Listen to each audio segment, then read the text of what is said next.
afternoon, everybody. Can we all gather around now for the speaking program? Thank you. I'd like to welcome you all to Boston's 11th annual ADA Day celebration. Woo! I'd like to start by thanking Mayor Janey and the city's Chief of Health and Human Services, Marty Martinez, for their dedication to the disability community and their support of my office.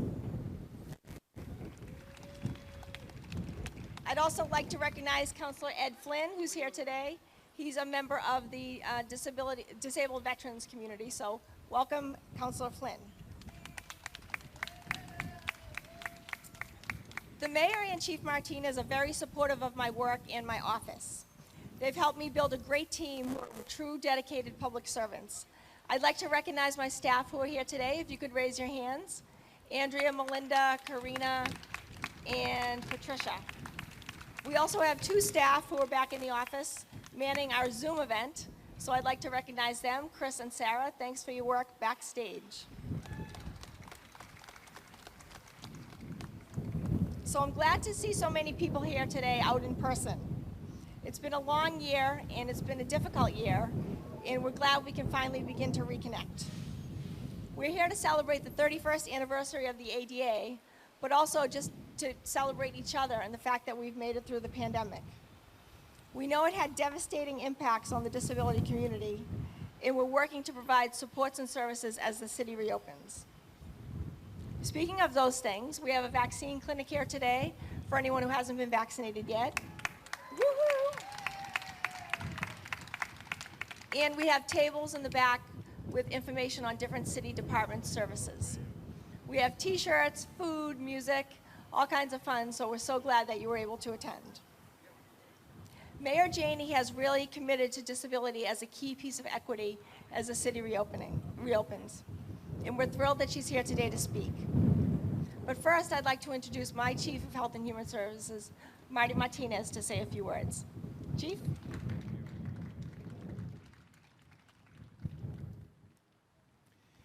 Thank you, Commissioner McCosh. Please, let's hear for Commissioner McCosh and all the work that the Commissioner does.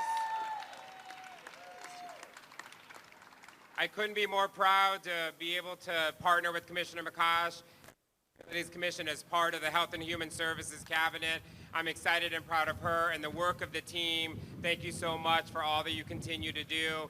There's also other city departments that are here. I see Commissioner Woods from Parks. I see Commissioner Santiago from Veterans. Thank you to the departments that are here today as well. And Chief Hooley, who I think you're going to hear from a little bit later. Again, thank you for all the city partners. Let's hear for all the city partners who are here today as well. Thank you for that.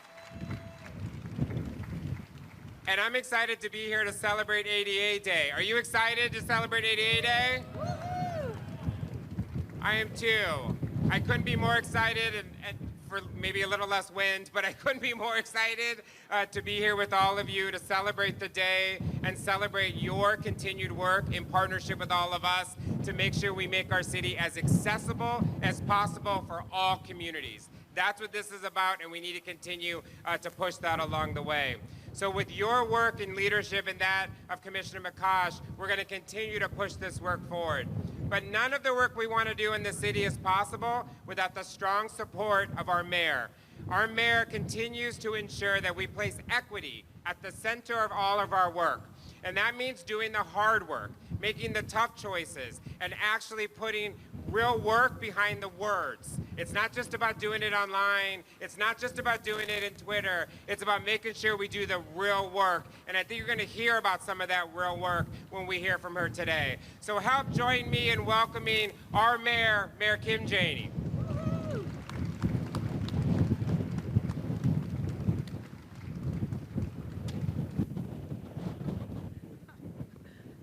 Good afternoon. How are you? I want to thank Chief Marty Martinez for those kind words, but really for all the work that you do every single day. I also want to just recognize a few of the folks here. As Chief Martinez mentioned, I hope that's not a page from my remarks floating away. But as Chief Martinez mentioned, there are a lot of folks who help us do this work every single day. I certainly want to thank and recognize our Commissioner, Kristen McCarsh, for all of her amazing work, and your entire team, Commissioner.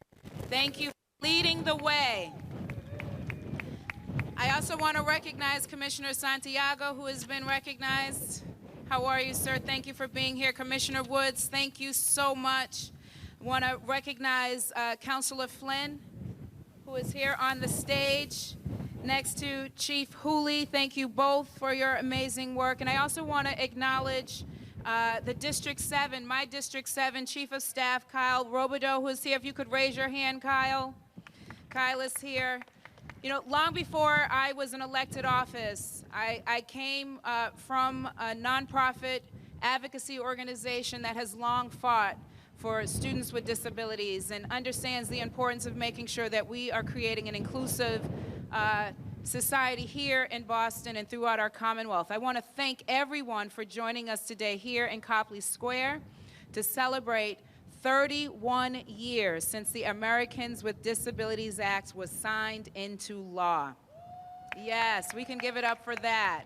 And this is our 11th annual ADA Day celebration here in Boston. Yes. This event is normally held on City Hall Plaza, but City Hall Plaza is under renovation to become fully ADA compliant.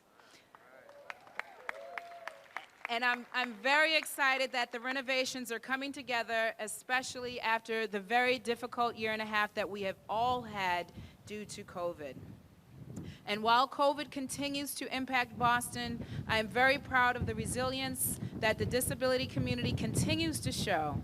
Thankfully, we have a vaccine that can help us fight this virus.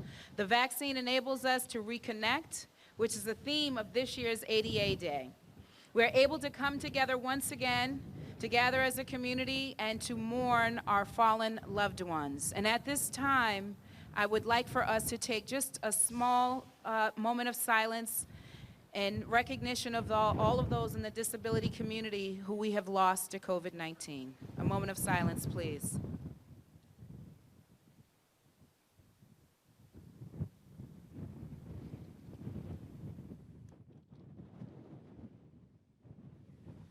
Thank you.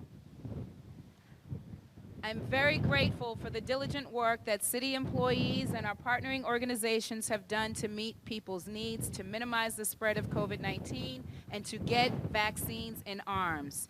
Thanks to these efforts, over 66% of Boston residents have received at least one dose of the vaccine. And if you have not gotten vaccinated yet, I highly encourage you to get your shot and help to protect yourself and your loved ones.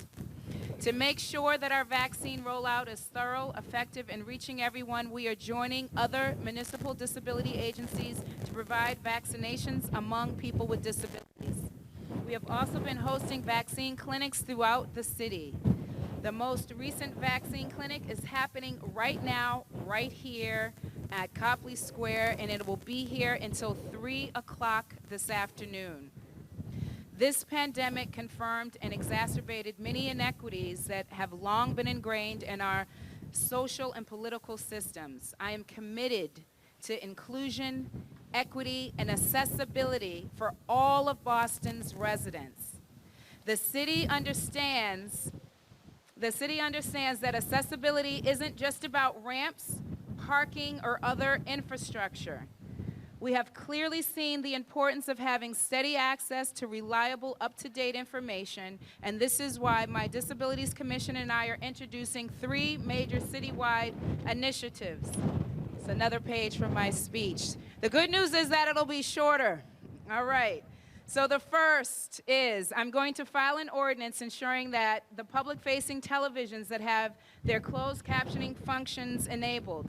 These captions not only help members of the deaf community, but anyone experiencing hearing loss or other audible communication challenges. We look forward to beginning that conversation with all stakeholders. Second, my administration has been working closely with the City Council as they work on new language and communications access ordinance. Under the leadership of the Disabilities Commissioner, Kristen McCosh, the original ordinance from 2016 explicitly included ASL, CART, and other forms of communications for the deaf and hard of hearing community, as well as other requirements for effective communication. And I want to thank Commissioner McCosh again for her very hard work and dedication to disability rights. Thank you, Commissioner. The new ordinance builds upon the work of the original by creating a standalone Office of Language and Communication Access. Our LCA staff has worked diligently to provide resources to city departments to ensure that all Boston residents have access to our information and services and their respective language of fluency.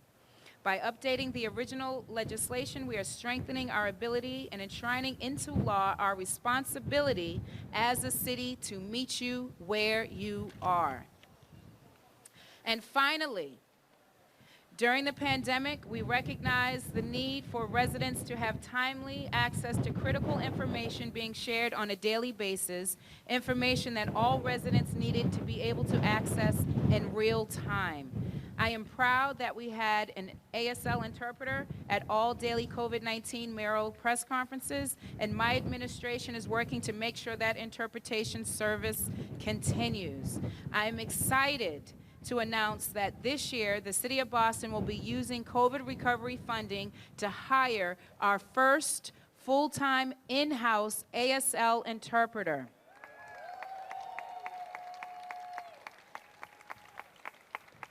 The job posting for this position will be going up soon. This unique municipal position will work in the Mayor's Commission for Persons with Disabilities to ensure that press conferences, public hearings, and events and online published content are accessible to the deaf community. Now, with this position, we will be able to do even more to make city government accessible. We are here today to celebrate one another, to celebrate the advocacy and the resilience of the disability community, and to celebrate the work of the City of Boston's emergency medical services. Throughout the pandemic, EMS was a shining light of care and support in a time when our city needed it more than ever. EMS provided services during the pandemic, including COVID testing across the city and mobile vaccination clinics to ensure the vaccine was available to all residents. And I had the pleasure of joining the EMS team on many of those vaccination mobile clinics, and still today are providing emergency medical care and transport to those who need it. I want to thank Chief James Hooley again for your leadership, and I am issuing a proclamation to recognize and honor the tireless work of the Boston's emergency medical services. I'm going to need you to hold that. I'm going to need you to hold this. Please come up. This proclamation is for you and your team. I'm going to read it here from the page, but Danny's going to hold it. The proclamation says, whereas the EMS was dedicated and steadfast in their work during the COVID-19 pandemic, maintaining a high level of service to residents, risking their own health and safety to do so. Whereas this commitment to service undoubtedly saved lives of the City of Boston residents with disabilities who were disproportionately impacted by COVID. Therefore, I am proud to proclaim today Boston Emergency Medical Services Day in the City of Boston. I want to thank everyone again for joining us. I want to thank the Commissioner for Persons with Disabilities, my Office of Health and Human Services Chief Marty Martinez, the Chief Hooley from EMS, and everyone from being here. It is starting to rain, so we are done right on time here. I just want to thank everyone for your continued advocacy and work in this space. Together, we are going to get there, so thank you so much. Chief Hooley? My pleasure.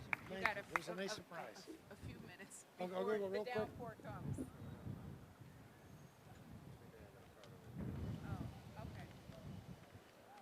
Thank you, and I want to make sure I get through this quickly because of the weather. Well, first of all, Mayor Janey, Commissioner McCosh, members of the Disability Commission, attendees, your families. Thank you. This is an incredible honor to be honored by this group today, and the proclamation as well, which came as a surprise. Yeah, I'm blessed to stand here today as a representative of the 400 men and women of Boston EMS who have been working tirelessly to serve 150,000 patients since March of 2020, when we cared for our first confirmed COVID resident. Since then, we've had over 5,276 documented patient encounters with COVID, and we've administered over 1,000 vaccines to residents of Boston going to where they live. And I'm going to go kind of quick because it's getting a little bit wet here, so I'm going to skip some stuff. But so, you know, unfortunately, things haven't gotten much easier. Things have gotten better since we've had the vaccine out. But, you know, with society opening back up, it's getting busier. Our call volume is high. People are getting out more. The visitors are returning to Boston, and that's great. But there is still more risk of infection, which remains. Throughout this difficult time, I'm proud to say that our members have stepped up. They continue to provide care with professionalism and compassion. Many of our personnel have children they've had to balance the needs of, and parents, what they're still caring for, or it's hard for them to see. Many of their support systems were cut off, just as you all, and yet they continue to show up and can care and provide emergency medical care. Receiving this award from the Disability Commission means a lot to us as a department, particularly because the organization that's bestowing it. As an organization, the Disabilities Commission's mission is to increase opportunities for people with disabilities by facilitating full and equal participation in all aspects of life within the city of Boston. That includes reducing architectural, procedural, attitudinal, communication barriers, as well as promoting equity in housing, education, employment, transportation, and civic activities. Commissioner McCosh, we consider your team long-standing partners to Boston EMS, and we have the utmost respect for what you do. Over the years, we've worked together to assist individual residents, as well as to inform the training that we provide. And during major storms, we collaborate with your office.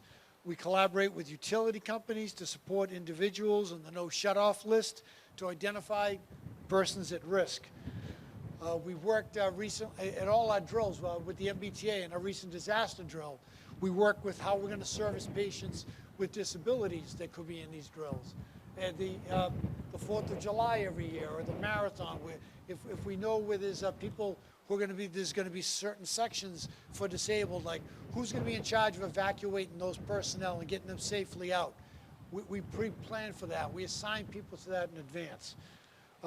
We as a city are strengthened by our differences. We are better, and we are better when we support residents with disabilities by working as a team. Commissioner McCosh, thank you for this award. You continue partnership, and we pledge to keep working with you. Thank you.